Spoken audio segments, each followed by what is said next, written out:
Hey everyone, thanks for joining me today. This is Sandy Carter and I want to show you a new mixed media layout that I did. This mixed media layout, I already did the cluster for the photo because I wanted to focus more on showing you how I did the background.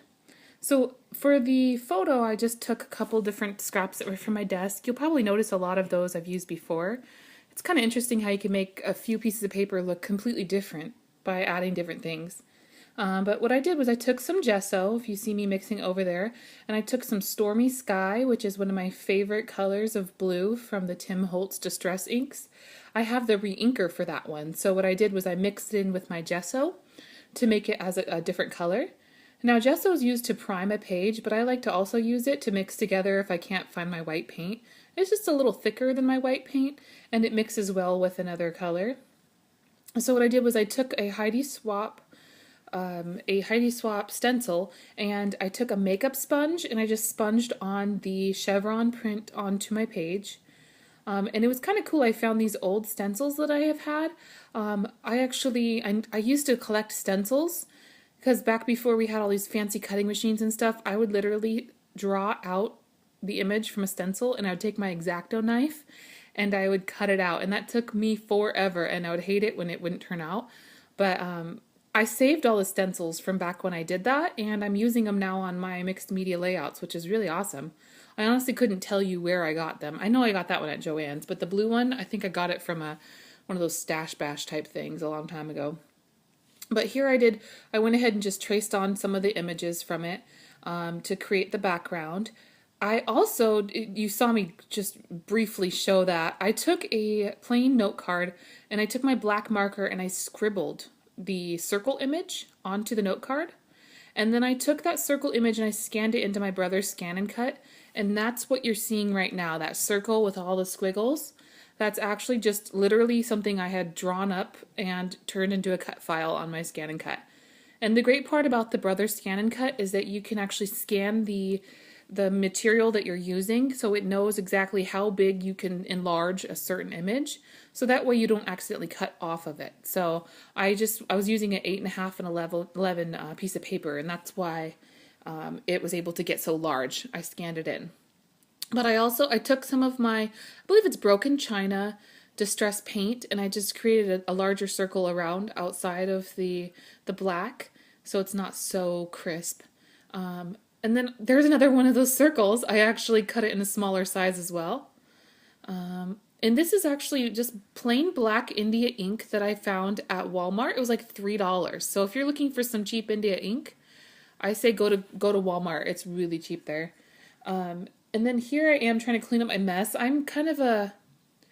I'm not normally a clean freak when it comes to getting stuff on my desktop, but I just got this table from IKEA not even a couple months ago. So I want to make sure I keep it nice as long as I can.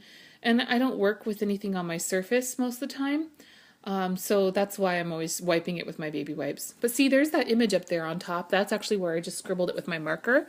And that's what you're seeing that I made the cut file from. So if you were thinking about getting a Brother's Scan and Cut, it's a whole lot of fun. It's a totally different world than the silhouette. The silhouette is something where you can make quite a few images on it really easily, actually. But it's just completely different. I can't even explain the difference, really. I mean, the Brother Scan and Cut, I feel like it's very, very fun to make your own images on, like if you're just drawing them and they turn into cut files. But I really would rather have my silhouette. So I do have them both, though. I bought them completely different times, but I did find my Brother Scan and Cut on OfferUp, which I thought that was kind of cool. It was like $200 on OfferUp. So I'm taking my little Zig writer and I am dash lining the whole picture. I wanted it to look kind of like a Polaroid. This picture was printed in a square, so what I did was I mounted it on some white paper, and then I left a thicker edge on the bottom, which makes it look like a Polaroid, but it's not actually a Polaroid. I was playing with some embellishments, and I really wanted to use extra embellishments on this page, but I don't know what it is, but I just couldn't get them to really match up. So I did find, though, that the new Heidi Swapp mink embellishments, since they're already just black and you have to put the foil on them, I like to use them just as embellishments. So you'll notice I put the star, the heart, and then the X, and that little and sign. Those are all from the Heidi Swap embellishments. And here my title was originally all silver. So what I did was I took my black chalk marker. You've probably seen it on one of my older techniques. It's just a chalk American Crafts marker. And I colored over the favorite so you can see it easier. That's a really great way to get the most use out of your stickers, is just coloring them with different markers. And then here I am adding on the arrows. No, I love it because every time I journal, I swear it starts off straight and then it starts curving and getting kind of crooked. So it took me a little while to finish the journaling on this because I was trying to figure out a way to make it look more straight. Because if you notice, it's just kind of like going diagonal.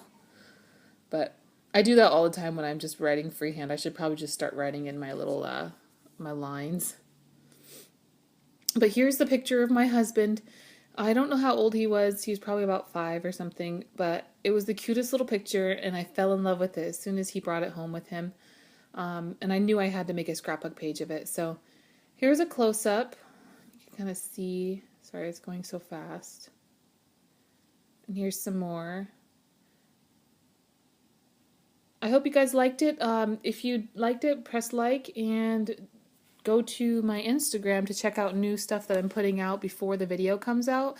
I'm on Instagram as Carter Sands. That's CarterSanz. And if you really like the video, don't forget to share it. Thank you so much. Have a good day. Bye.